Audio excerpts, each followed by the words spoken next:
earth as in heaven, right here in my heart.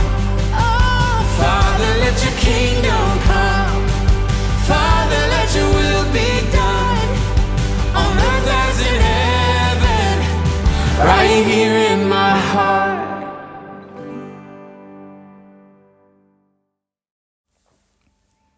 Welcome to the city of Jerusalem. We are here entering into the old city through one of the 7 gates. This gate is called the Jaffa Gate. If you take this gate, it'll end up taking you west, and you will find yourself in the ancient port town of Jaffa. This town is also called Joppa in some translations of the Bible, and refers to the place where Peter saw that vision, where the Lord told him that everything is clean. And so this was his first step toward the Gentiles and his work with the pagans to bring them the good news of the Lord. It is through this gate that pilgrims came after making their way back to the Holy Land. Many thousands and thousands made their way into the Holy Land through Jaffa and walked to Jerusalem and came into this gate. And so you are following in their footsteps. Over 1,000 years, pilgrims have come here to make their own pilgrimage of prayer.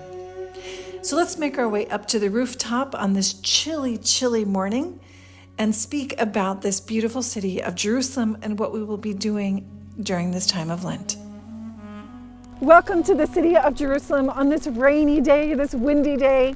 It's like the Holy Spirit is working all around us. And I thought, this is not the moment to come here to the rooftop of the Christian Information Center and film our second introductory talk. But then I thought, of course it is. With this wind, we can't help but think again of that action of the Holy Spirit. But most importantly, since we're talking about prayer, what is contemplative prayer if not the rain of God's grace that comes down and just makes us soaking wet with His life, with His goodness, with His grace?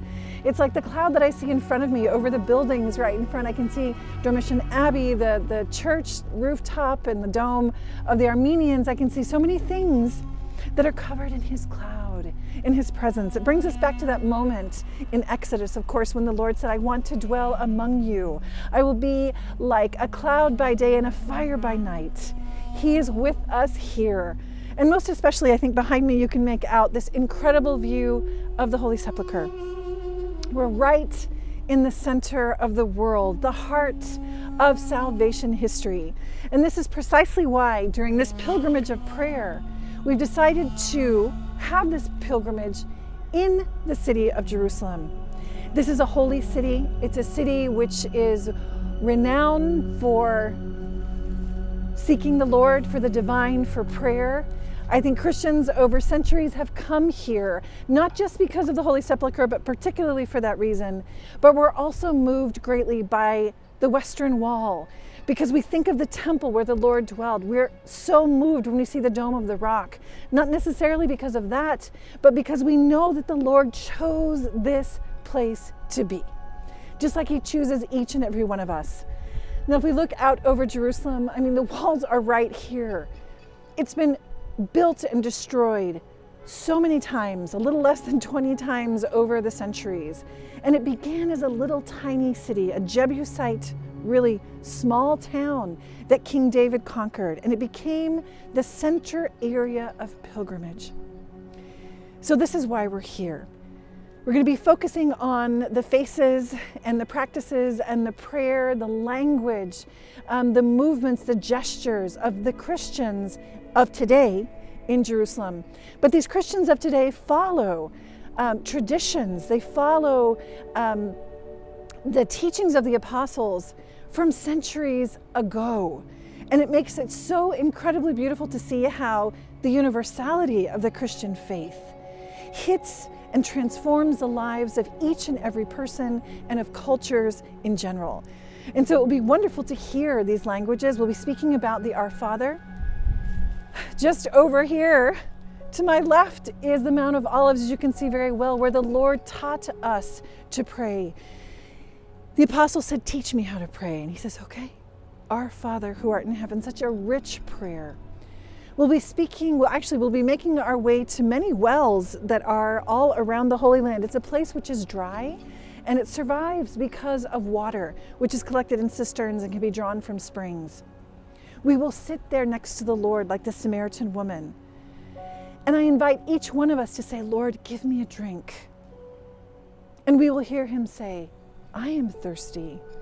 If you knew the gift of God, I would not only give you to drink, but I would make a spring of grace come up from inside of you.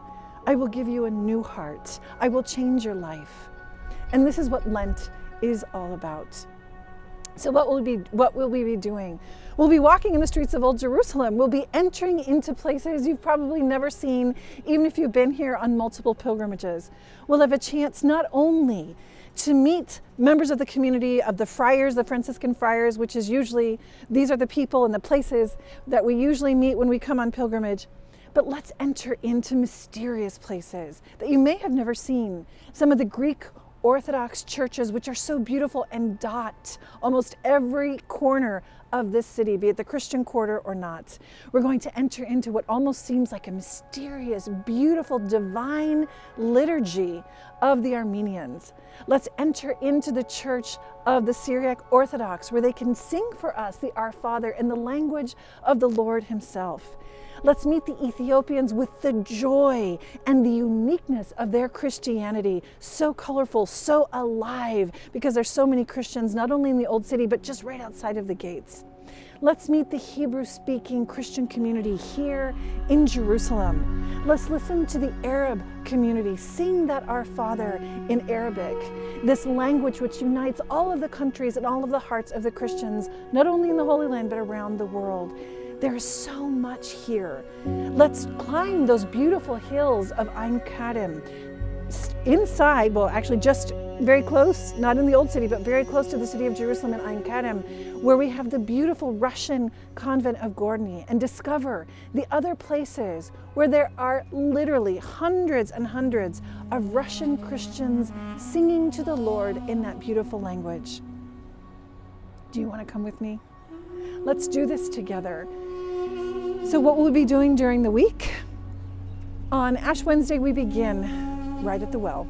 We'll be going to one of the very well-known places here in Jerusalem, Bethany, sitting at the well, speaking about where the Lord cured through water so that he can also open our hearts. So Monday, Tuesday, Wednesday, and Thursday, we'll be speaking about prayer. What is prayer? How can I pray? Who can teach me to pray? What are the sources of prayer, the ways of prayer? Who are examples of prayer? What is vocal prayer, meditative prayer? What is contemplative prayer?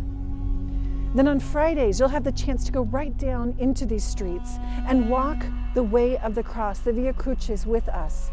We'll be going station by station, giving you, first of all, an historic understanding of why the stations are where they are at. And then together we will kneel down and pray the way of the cross, following the text that was given to us years ago by Pope Benedict XVI. We'll make our way from the first station at the Antonia Fortress. We'll see some places that you've probably never seen before, making our way all the way to the tomb inside the Holy Sepulchre. So that's Friday. And on Saturdays is when we'll be having conversations with different people of the communities of the different languages of Christians here in Jerusalem, so that we can unite our voices with theirs as we learn about the Our Father in these different languages. On Sunday, we have the privilege of listening to the homily of Father Eamon Kelly from Magdala. He's rooting us right back where we began. He'll be taking us through Lent every Sunday, and you can certainly follow him every day as he has the live streamed Mass. And you can also follow his homilies on different podcasts, on the podcast homilies that are on different places, different platforms across the internet. We'll continue our pilgrimage of prayer throughout Holy Week. We have a special program for Palm Sunday, and we go all the way through Easter Sunday. And then after that, don't forget to register, because you'll be able to participate in the drawing. We have some very special gifts that different communities have given to us that we would love to be able to give to the lucky people whose name we draw at the end of our pilgrimage. And certainly on Easter Tuesday, you can see some of the behind the scenes and meet some of the faces that have made this pilgrimage possible. Our staff, our pilgrim backpack, will be accompanying us throughout this journey, because it's what pilgrims need. It's almost like the symbol of our spiritual directors who accompany us, the Lord himself who is our staff who keeps us on the way. So from this beautiful city, this holy city you can see behind us, let's jump into the life of the Christians of today and this Lent, walk together through this holy city, this city of prayer. I look forward to seeing you tomorrow on Ash Wednesday as we begin our journey this Lent. And may God bless you, and know that we're praying for you from this holy city of Jerusalem.